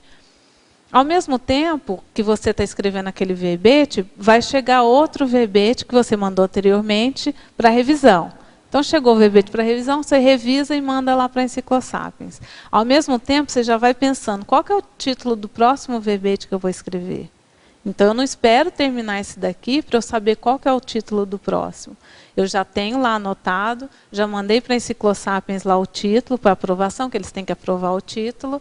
Então, quando eu termino de escrever esse daqui, eu já sei qual que é o próximo. Então, eu termino um, já imediatamente eu começo outro. Como tu prioriza assim o tema? Tu encaixa um no outro, faz uma conexão ou independe? Na verdade, assim, a minha ordem de prioridade é o que eu estou com mais vontade de escrever nesse momento. Esse é o meu critério, tá? O que está me motivando mais? Eu sou movida à motivação, entendeu? Eu gosto de fazer coisas agradáveis, que eu esteja com muita vontade de fazer. Então, o meu foco é esse. Eu vou ver também se aquele tema é viável. Então, porque às vezes aquilo exige uma pesquisa maior. Então, a gente deixa ele lá guardadinho, vai fazendo as pesquisas e depois começa o verbete. Mas aí, enfim, eu faço isso. Eu já tenho uma lista de temas verbetáveis, né? Então, eu vejo lá na minha lista o que eu estou com mais vontade, mais disposição para escrever nesse momento. Eu já mando. Geralmente, eu mando 2 ou 3 títulos, porque a Enciclosapiens leva um tempo para conseguir aprovar o título, então eu não gosto de ficar sem tema, né? Eu não gosto de ficar sem título de verbete. Então eu já mando assim, 2 que eu esteja com mais vontade de escrever, e aí quando eu termino um, eu já começo o outro imediatamente. Muito bom. Na mesma numerologia ali, na última linha, penúltima, o dicionário temático. Podia falar um pouquinho mais sobre isso? Aí eu coloquei os tipos de texto que a pessoa pode escrever. Tipo de texto não, tipos de livros que a pessoa pode escrever, né? Então ela pode escrever um relato de experiência, ela pode escrever uma autobiografia, um manual técnico, um ensaio filosófico. Aí para o nosso amigo filósofo que fez a pergunta agora mesmo, né? O dicionário temático, o tratado científico, a obra-prima pessoal. Esse daqui também, se a gente for ver, é um crescendo, né? Então, se você escreve esses vários tipos de livro, vai chegar lá no final da vida, você vai conseguir fazer uma obra-prima pessoal, né, que você vai recuperando cons e tal. Então, essa foi a ideia dessa enumeração. Agora, o dicionário temático é você escolher um tema e escrever um dicionário sobre aquele tema. Então, assim, você vai pesquisar todos os vocábulos por exemplo, eu escrevi lá esse livro, Desenvolvimento da Projetabilidade Lúcida. Vamos fazer o merchan. Eu poderia escrever um dicionário temático de projeciologia, com todos os temas, com as definições de temas relacionados à projeciologia. Então, a pessoa pegar um tema que ela gosta, por que é bom? Qual que é a utilidade aqui do dicionário temático que eu vejo? Te dá uma visão de conjunto daquela área. Você entendeu? Você fica com uma visão de conjunto daquela área. Então, é muito interessante fazer dicionário temático. Eu já tenho lá, tem minha lista de temas verbetáveis, tem minha lista de temas de livro, né? E dentre esses temas tem dicionário temático também, justamente para dar essa visão panorâmica. Eu acho que ajuda bastante. Obrigada.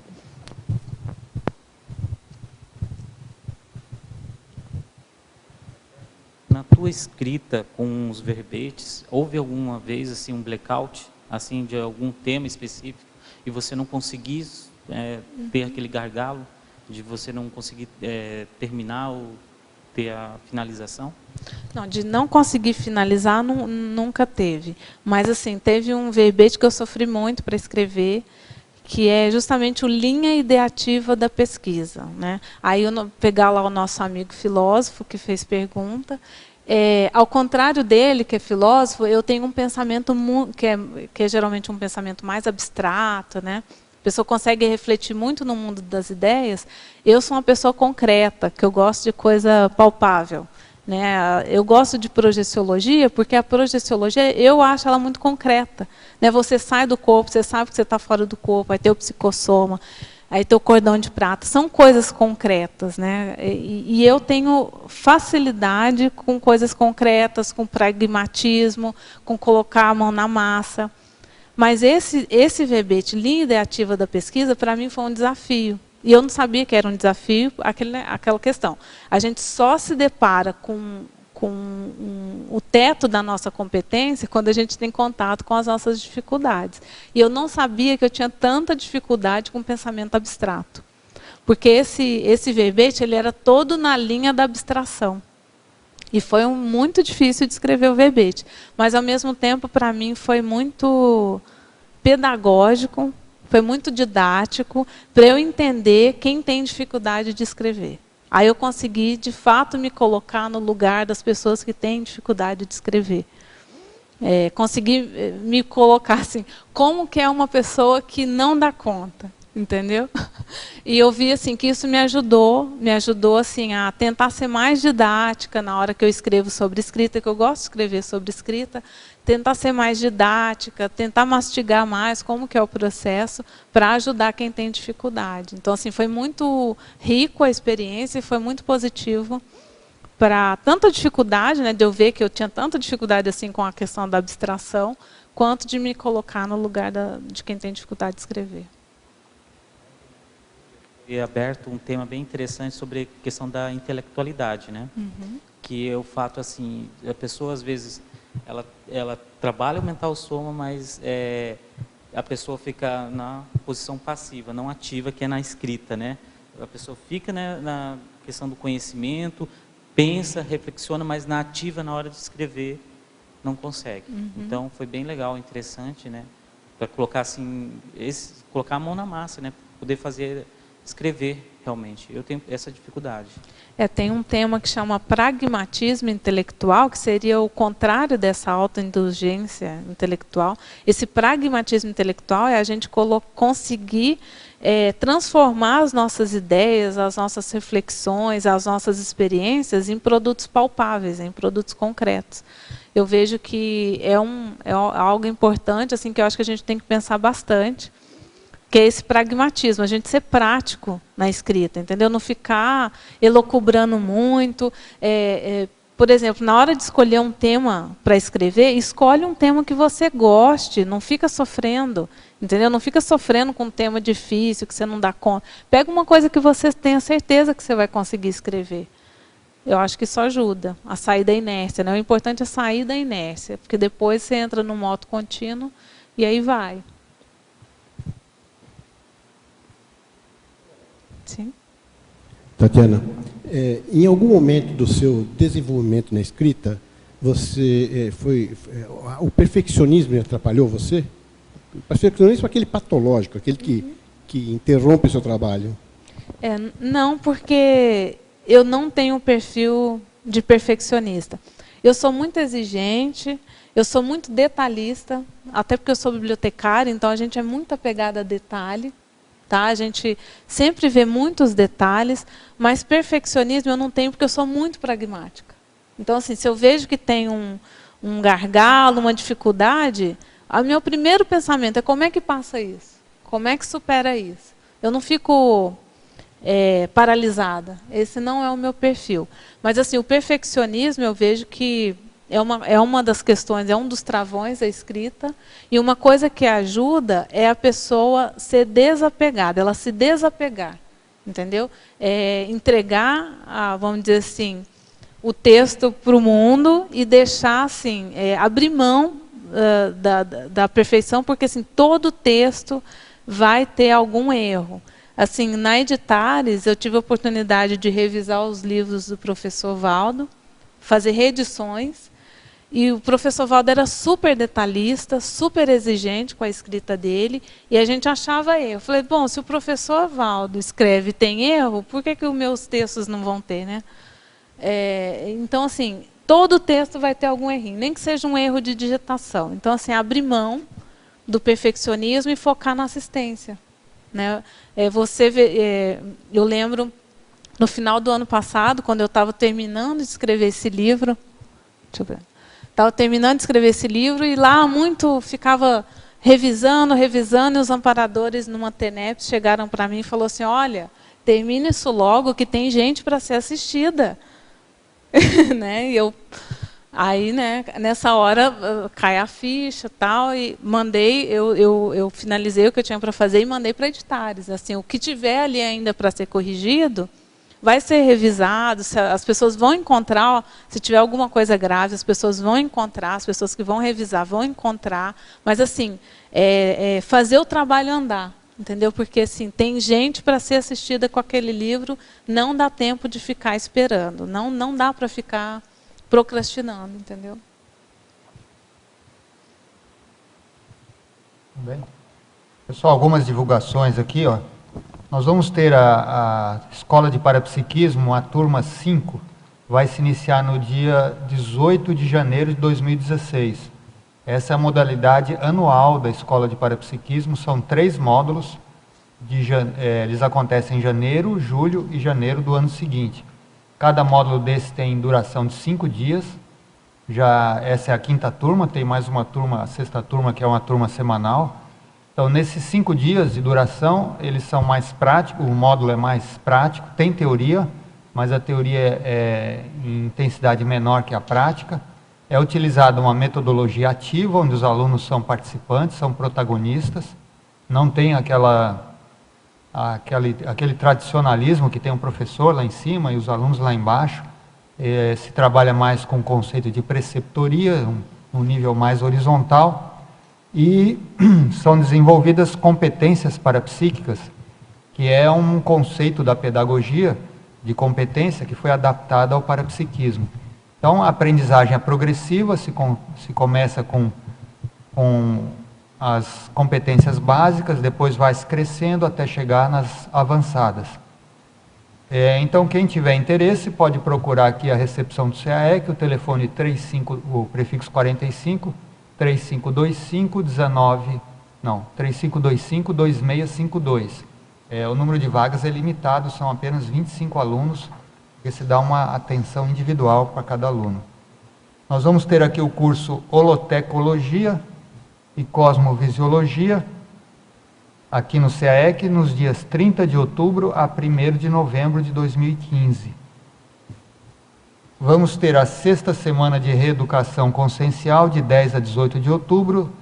É um evento da Reaprendência, também aqui em Foz do Iguaçu.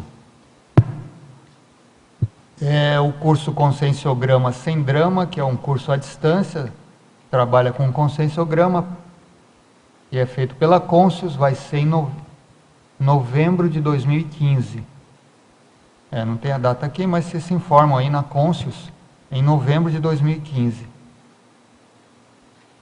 O Simpósio Internacional de Ressomatologia vai acontecer de 10 a 11 de outubro, no Discernimento, e é um evento da Evolucim, que vai ser também aqui em Foz.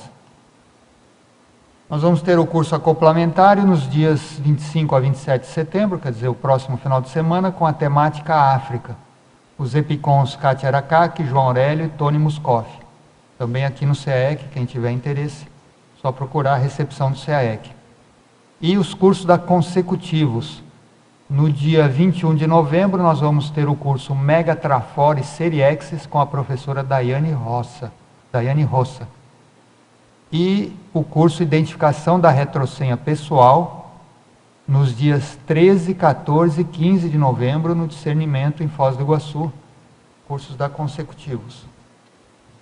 Também um curso do CAEC, Bolsões Holopensênicos, no dia 9 a 11 de outubro. O tema vai ser Interprisões Místico-Religiosas. Também informações aqui no CAEC. E o curso Imersão em Conscienciometria, de 6 a 8 de novembro. Vai ser um curso também da Conscius, com várias atividades e campos conscienciométricos. E vão ter os epicons Luiz Gonçalves, Moacir Gonçalves, Lilian Zolé e Everaldo Bergonzini. 6 a 8 de novembro.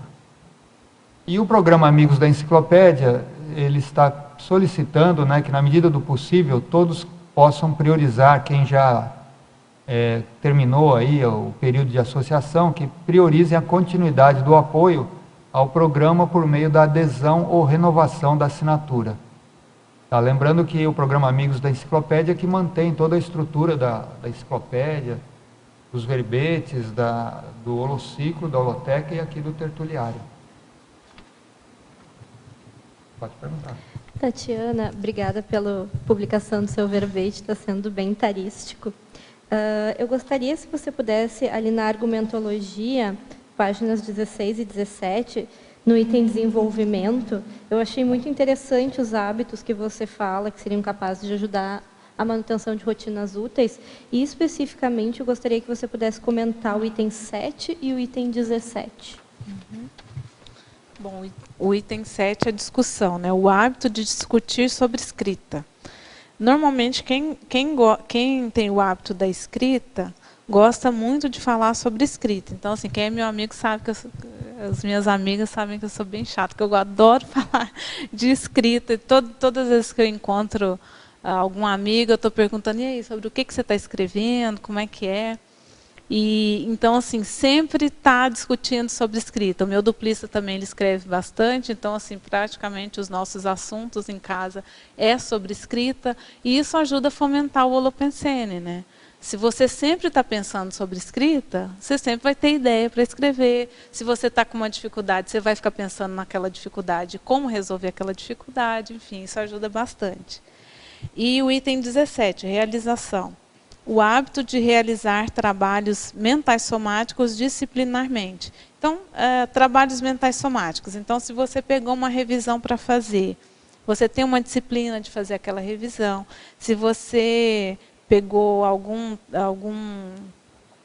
trabalho na IC, né, que envolve algum trabalho mais intelectual, ter essa rotina, ter essa disciplina para fazer, mesmo trabalho da faculdade, trabalho, eventualmente uma pessoa que trabalha também, mas assim, você ter uma regularidade em trabalhos mentais somáticos. Não ficar só vamos dizer, na psicomotricidade.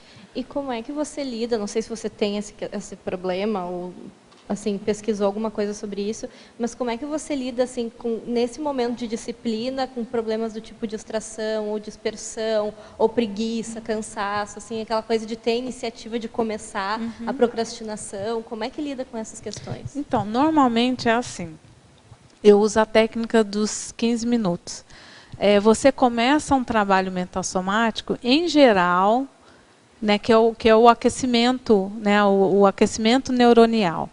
Você começa a fazer esse trabalho mental somático, os primeiros 15 minutos, às vezes você fica com preguiça, às vezes você fica mais disperso, mas depois de 15 minutos, a tendência é, primeiro, sumir a preguiça, sumir a má vontade de fazer aquele trabalho, e normalmente você aquece o seu cérebro e depois você não quer parar, né? Depois você tem que ter também um limite, porque a gente não pode ficar muitas horas com trabalho mental somático, porque isso pode dar uma estafa mental. Então, o ideal é a pessoa ter paradas regulares, né, para fazer um lanchinho, para descansar a mente, até para produzir mais, não ficar muitas horas trabalhando. Mas, então, eu uso essa técnica dos 15 minutos. Eu sei que depois de 15 minutos a minha vontade vai vir. Então, assim, apesar de estar com uma vontade, continuar, que aquilo passa a má vontade, entendeu? É mais ou menos igual lavar a louça. Tá? Nos primeiros 15 minutos é chato lavar a louça. Mas depois você até gosta, né? Quando a louça está limpinha. Olha, para mim é mais que 15 minutos. Eu acho que passa umas até 3 terminar, horas. é até terminar. Então, assim, queria dar o meu relato. Assim, eu estou fazendo a escrita do meu primeiro verbete. Ah, que ótimo, parabéns. Finalmente, né? Então, e eu estava vendo assim que quando a gente começa a escrever sobre, né, que caso verbete, tu começa a entender muito mais, né? Quando tu chega aqui, eu estava olhando tua fatologia e a tua parafatologia. Justamente que ontem eu fiz essa parte. E eu fiz assim, aqui eu estava vendo, eu coloquei mais de 40, assim, né? Coisa assim, que no início parecia que não vinha nada, assim, sabe? Mas o que eu fiz? Eu vim aqui para o domingo. Eu aproveitei, porque a gente aqui no CIAEC, a gente tem essa oportunidade, né, de usufruir de tantas coisas boas, né? Então, eu vim para a holoteca, para o Holociclo ali, e ali é impossível, né, tu não ter, assim, um cabedal de ideias, né? Começou a surgir muitas ideias, né? E eu aproveitei o máximo que eu pude, né? Mas, assim, o que eu estou observando, a questão que comigo acontece, é que eu custo também para entrar no início ali, sabe? Mas, então, eu estou utilizando a técnica energética, que eu faço, né, que eu estou aprendendo, porque eu estou fazendo o curso da Vepretografia. Então, ali, no início, a gente faz uma técnica energética que está ajudando muito, assim, para te entrar no holopensene, né? Então, eu, usando disso aí, eu estou vendo que está funcionando comigo, sabe? chega ao ponto que depois eu não consigo parar, É, sabe? Aí é. que entra, eu queria te perguntar, né? Como é que a gente consegue, né? Assim, como que faz, assim? Porque eu chego a ficar 3 horas, assim, só fico tomando água e saindo para ir no banheiro, sabe? Aham. Não tenho vontade mais de parar. É. Aí eu vou dar uma sugestão que o próprio professor Valdo que dá, né? No Léxico de Ortopensatas ele fala que o ideal é a pessoa trabalhar 3 horas num turno. Aí ela para, vai fazer outras coisas. Vai almoçar, vai conversar com os amigos, vai fazer outras coisas. E aí, no outro turno, ela faz mais 3 horas. Mas não passar de 6 horas num dia. Tá? Então, assim, essa é a recomendação dele. E, assim, eu já tentei ficar mais horas do que 6 horas e me deu estafa mental. E aí, no outro dia, eu não consegui trabalhar. Então, eu penso que ele que tem bastante experiência com isso, eu acho que ele está certo. Então, a gente não deve estender muitas horas, porque gera um estresse mental. A gente não vê que está entrando naquele estresse, mas depois isso dificulta manter uma rotina de trabalho. Então, o ideal, trabalha 3 horas num turno, 3 horas no outro. Mas você pode trabalhar direto 3 horas, se a pessoa aguentar, né? Ficar 3 horas trabalhando, dá para trabalhar assim. Foi uma coisa que eu percebi, estou percebendo, a questão da Equipex, né? Porque ontem, após eu enviar, porque a gente tem que enviar online, né, assim, o texto, eu fiquei tão, assim, feliz, de certa forma, assim, me senti tão leve. É uma coisa, parece tão pouco, né? Mas para quem está iniciando, né, é bastante. É bastante. Que eu depois, assim, eu senti com tanta energia de mexer na casa, fazer outras coisas, assim, sair, sabe? Parecia assim que eu estava uma espécie de liberdade, sabe? Então vale a pena realmente começar, né? Então, Terezinha, até bom você tocar nesse tema, porque assim, eu vejo que isso é que ajuda a manter a rotina de escrita, a manter esse continuismo conscienciográfico. Porque assim, na hora que a gente começa a escrever, pode até dar uma preguiça, uma leseira e tal. Mas quando você termina aquele horário que você estipulou para escrever e você vê o resultado, aquilo te dá motivação para fazer de novo no outro dia. E você sabe que você manter aquilo vai te trazer um bem-estar. Você vai ter bem-estar todos os dias, você vai manter uma euforia inconstante. Né? Então, assim, como o Amin tinha falado, é uma cachaça. Né? Dali a pouco vira um vício, né? Você é um vício, a pessoa fica viciadona em escrever e não larga mais. Você entendeu? É um processo natural, assim, pelo bem-estar que aquilo gera, né? Que escrever gera. A hora que termina o trabalho é o melhor horário, que aí você vê o resultado que você teve naquele dia. E às vezes não precisa de muitas horas para você ter aquele resultado. Né? O resultado do trabalho é que te dá motivação para continuar fazendo aquele trabalho no dia seguinte, assim por diante. Tati, parece que o efeito do seu verbete hoje, que eu estou sentindo, é assim, você simplificou a coisa e desdramatizou. Porque assim, 1h30 de manhã, né? 1h30 de tarde.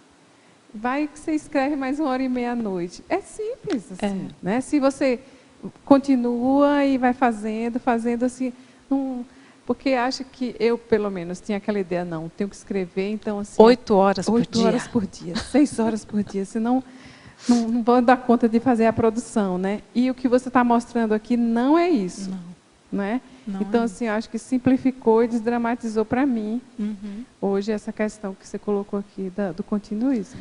Então, tem um verbete da Cristina Bassanese que chama Síndrome da Inércia Grafo-Pensênica.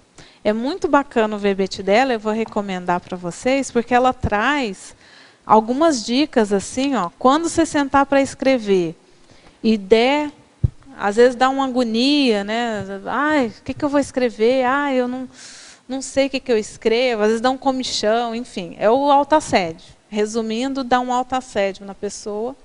E ela traz várias técnicas técnicas simples que a pessoa pode usar para sair desse branco mental, dessa inércia, né? E uma delas é essa: você sentou para escrever. Ah, mas eu não estou com vontade de escrever. Ah, então eu vou revisar o que eu já escrevi. Então, assim, você vai fazer um aquecimento neuronial. Né? Você vai se aquecer. Dali a pouco, quando você vê, você está escrevendo. Então, você vai o quê? Revisar o texto que você já escreveu. Você vai formatar a bibliografia. Porque você vai ter que fazer a bibliografia. Então, aproveita aquele horário que você não está com muita vontade de escrever para fazer a formatação do texto. Mas mantenha a rotina. Entendeu? Então, assim, se você estabeleceu que você vai escrever naquele horário, mesmo que você não esteja com vontade de escrever, faça qualquer tarefa relacionada à escrita naquele horário. Ah, então eu vou ler os textos que eu preciso ler para captar ideias para colocar no meu texto. Então, assim, não é só escrever, entendeu? Naquele horário são as atividades inerentes àquela tarefa de escrita. E isso ajuda, eu vejo que ajuda a desdramatizar e ver assim, que o texto não nasce do nada. Ele não nasce assim, não é uma psicografia, né? Que a gente senta e vai lá e não é assim. Você tem que fazer pesquisa, vai ter que ler lá o léxico de ortopensatas para ver se tem alguma ideia. Então, assim, isso desdramatiza a escrita. Outra coisa também, muitas pessoas que nunca escreveram um texto, eles acham que o texto já nasce bonitinho, igual está aqui. E não é, gente. Né? A gente primeiro faz um rascunho, aí a gente vai corrigindo, vai revisando, até o texto ficar bonitinho. Outras pessoas vão revisar seu texto também, até o texto ficar bonitinho. E a pessoa olha o texto pronto e acha que nasceu daquela forma. Né? Ele já veio pronto na cabeça do autor, e o autor já montou aquilo tudo bonitinho. Mas não é, gente, é uma construção. Né? Da mesma forma que uma casa lá que vai ser construída, ela não nasce pronta, né? Vai construindo tijolinho por tijolinho. A escrita é a mesma coisa.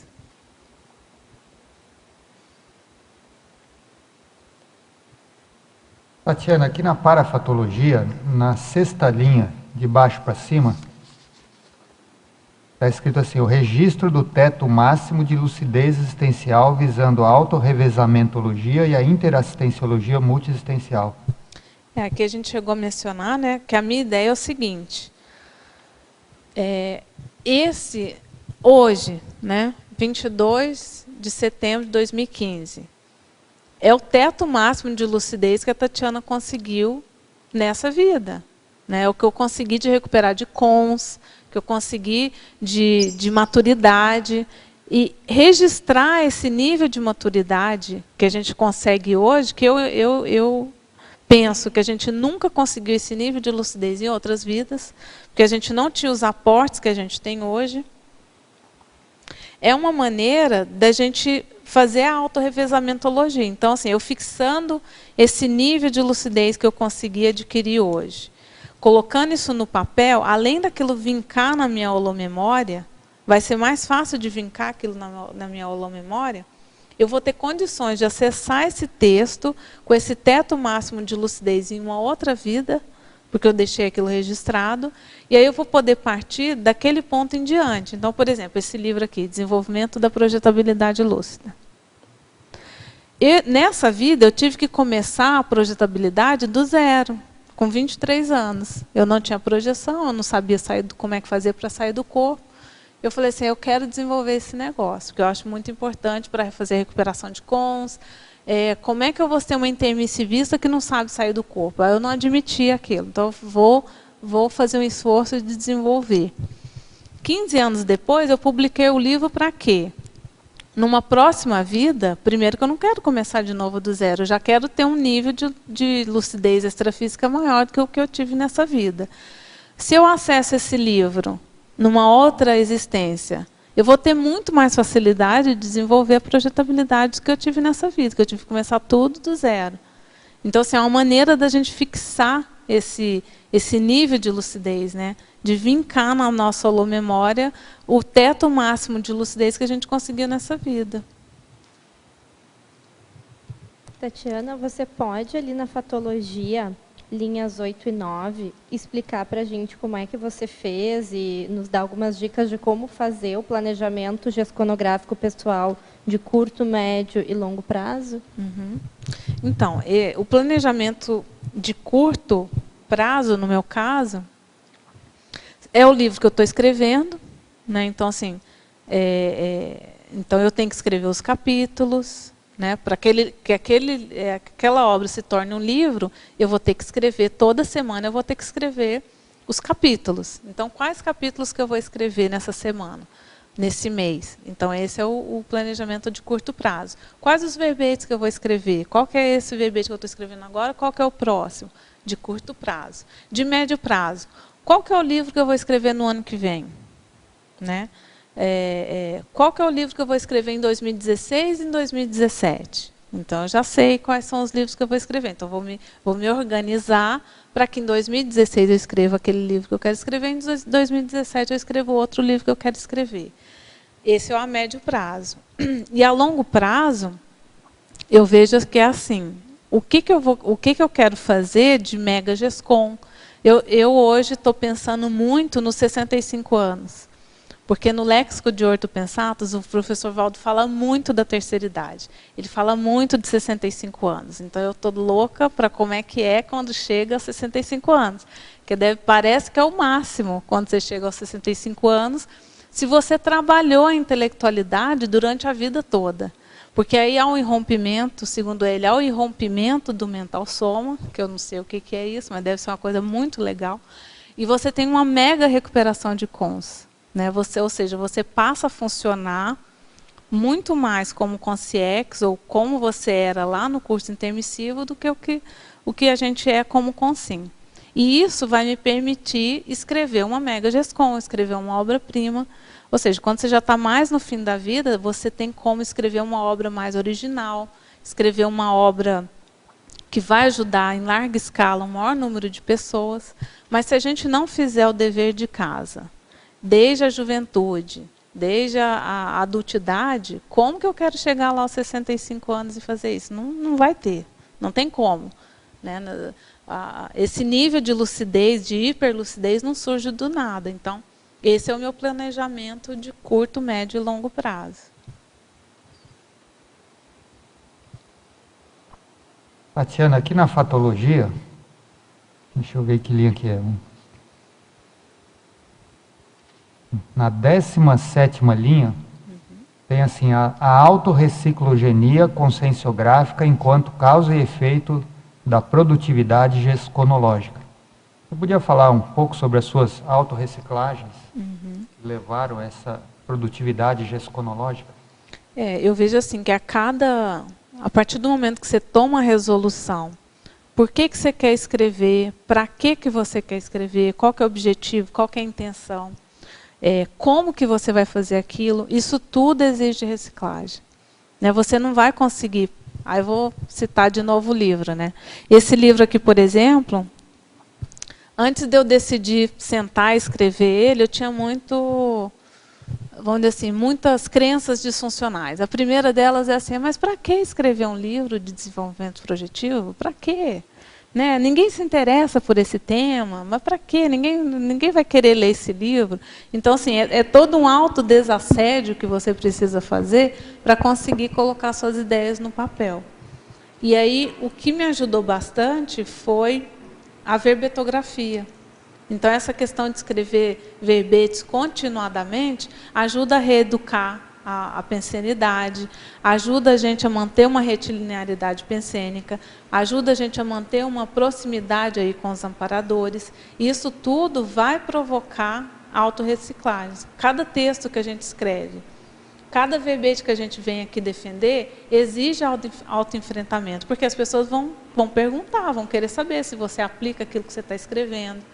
Então, assim, você meio que se obriga a ser mais teático, a ser mais... ter mais verbação, porque você vai ter que falar sobre aquilo. Né? Isso tudo eu vejo que faz uma mega reciclagem. Eu vejo assim, que a verbetografia tem sido... A maior fonte de reci minha tem sido a verbetografia. E é o que possibilitou, inclusive, que eu escrevesse o livro, porque assim, vários dos capítulos do livro eu transformei em verbete. E eu vejo que eu consegui escrever o livro por causa desses verbetes. Tatiana, Oi? aproveitando esse ponto que você está falando, também em cima, que eu também estou na verbetografia com a Terezinha, e eu escolhi um tema e eu queria ele neutro. Tá. Aí na aula, não, isso é nosográfico. E eu querendo fugir, não querendo enfrentar, né? E ficou muito claro. E no domingo eu fiz a fatologia e a parafatologia e enviei, próximo de meio-dia, que eu estava na holoteca. Aí eu sentei ao lado da Terezinha, comentei com ela falou, mano, não sei, acho que não é, né? E tal. Aí eu fui para a holoteca depois, à tarde, Aí eu falei, caramba, é nosográfico, né? Aí comecei a fazer a fatologia e a parafatologia, mas deu um incômodo. E aí eu percebi o mecanismo que a gente foge de não querer enfrentar, e justamente isso que você está falando. É uma autoconsciencioterapia que você faz, porque você começa a se enfrentar, e na hora que acabou deu um alívio. E a partir desse momento, ontem, eu já tomei uma decisão e já comecei a mudar os meus padrões e comecei a fazer uma investigação, auto-organização, mas justamente é derivado do tema do verbete que eu escolhi, né? Eu, entre aspas, né? Pelo amparo, falar, a receita do bolo está por aqui. E causou isso. Então, é bem interessante você começar a perceber o mecanismo que ocorre nas inspirações que vêm para você, né? Às vezes você está visando um lado e não é o teu mesmo, né? E a gente quer fugir, então é bem em cima do ponto isso aí. Não, é isso mesmo. A Kátia Aracaki, ela tem um verbete que chama verbetografia ortopensenogênica, se eu não me engano, é esse o título. E ela fala justamente isso, de como escrever verbete ajuda a gente a, vamos dizer assim, a fazer reciclagem, a ter uma ortopensenidade, a manter uma rigidez pensênica, enfim, ela ajuda a gente a fazer desassédio, autodesassédio, né? E hétero também, né? Por consequência, se você faz o autodesassédio, por consequência, você consegue fazer o hétero. É porque são as orientações que vêm do amparo, e com isso você começa a identificar, isso daí acelera, né, a tua evolução, a tua recim, né? Sim, é verdade. E começa a ter a responsabilidade, justamente isso foi o que eu pensei, eu falei, caramba, depois você vai ter que falar, né? Então, como é que eu vou falar disso aqui que está me vindo? Então, eu já estou correndo atrás desde ontem. É isso daí. Seu verbete, ele trata muito sobre a escrita conscienciológica, né? Mas a gente sabe que na CCCI, ou mesmo fora dela, a gente escreve muito sobre outros temas, né? Na SOCIM, enfim. Como é que você acha que a gente poderia avaliar a utilidade do que a gente escreve fora da conscienciologia, seja uma escrita mais acadêmica ou uma escrita mais literária, e a escrita conscienciológica? Como fazer esse equilíbrio de forças? Eu vou falar do meu caso, tá? Eu vejo assim, a gente recebeu lá uma série de conhecimentos no curso intermissivo, né? Que foi acessado por uma microminoria. Né? Pouquíssimas pessoas no planeta tiveram a oportunidade de frequentar um curso desse nível. Então, a gente vem aqui para a vida humana, para mim, uma pessoa que frequentou um curso desses, a prioridade dela é escrever dentro dessa linha do curso intermissivo. Escrever textos sobre conscienciologia é escrever textos sobre o curso intermissivo. E oportunizar que outras pessoas frequentem o mesmo curso que a gente teve a oportunidade de frequentar. Então, através do nosso exemplo, a gente tem um público de assistência, ou seja, pessoas, consciências que têm um maior rapport com a gente e que ainda não são intermissivistas, mas que através do nosso exemplo, até das nossas energias, a gente colocando aí as nossas ideias à frente, vai ter mais facilidade dessas pessoas acessarem essas ideias e vão poder, em uma oportunidade, frequentar também um curso intermissivo. Então, assim, para mim, é uma mega responsabilidade eu ser intermissivista, eu ter frequentado um curso intermissivo e vim aqui na vida humana não deixar nada escrito dentro da conscienciologia. Ou seja, não deixar nada escrito a respeito do curso intermissivo que eu fiz. Eu acho que é uma mega omissão, assim, indefensável. Você entendeu? Então, Tatiana, tem mais alguma coisa que você gostaria de comentar aqui do seu verbete que não foi abordado, alguma outra abordagem que não foi feita? Você gostaria de complementar algum assunto?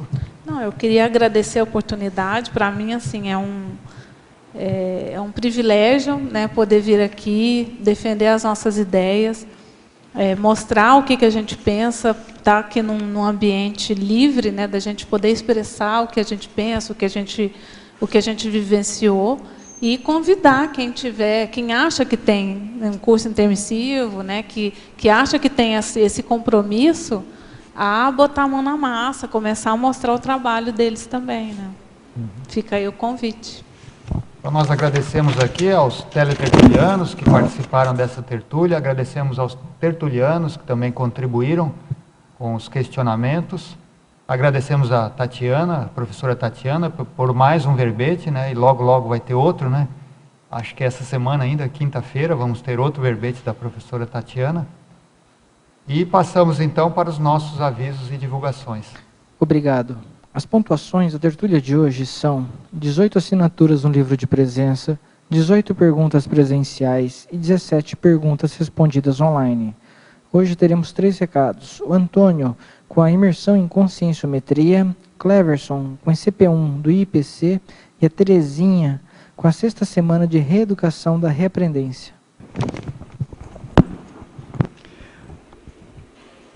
Boa tarde a todos.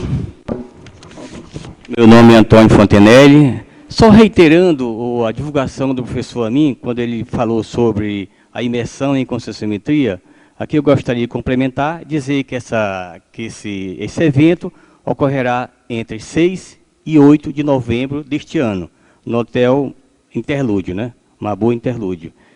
Esse curso tem muitas particularidades nos campos energéticos e nas atividades voltadas para o aprofundamento da estrutura intraconsciencial, interassistência e homeostase holossomática.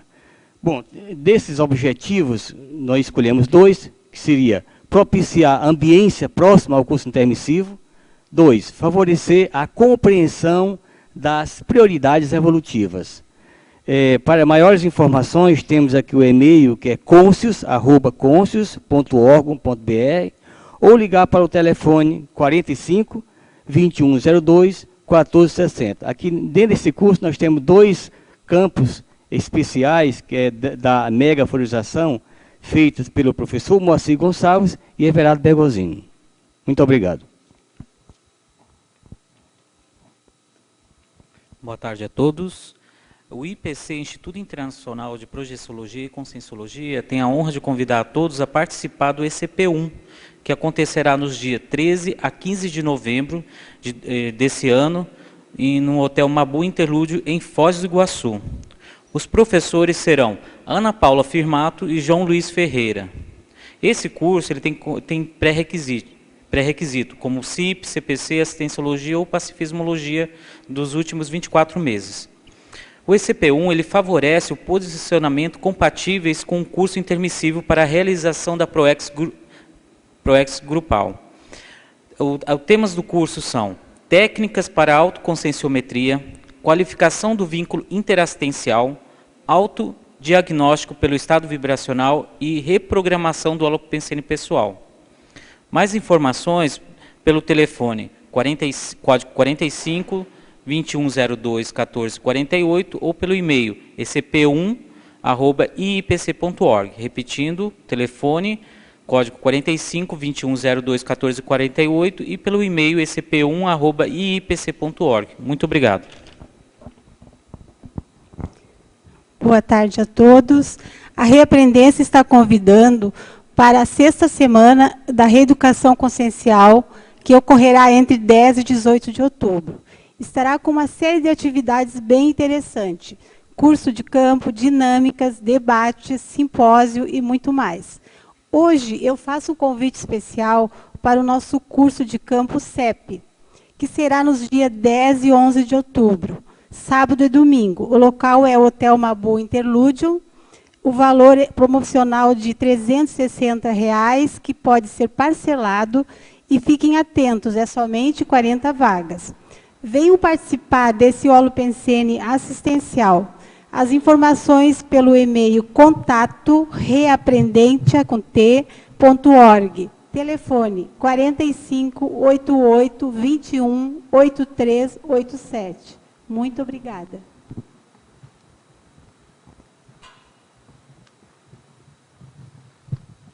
Para amanhã, teremos o verbete Posicionamento Invexológico, especialidade em Vexologia, e o verbetógrafo Marcos Rattori. Muito obrigado e boa tarde a todos.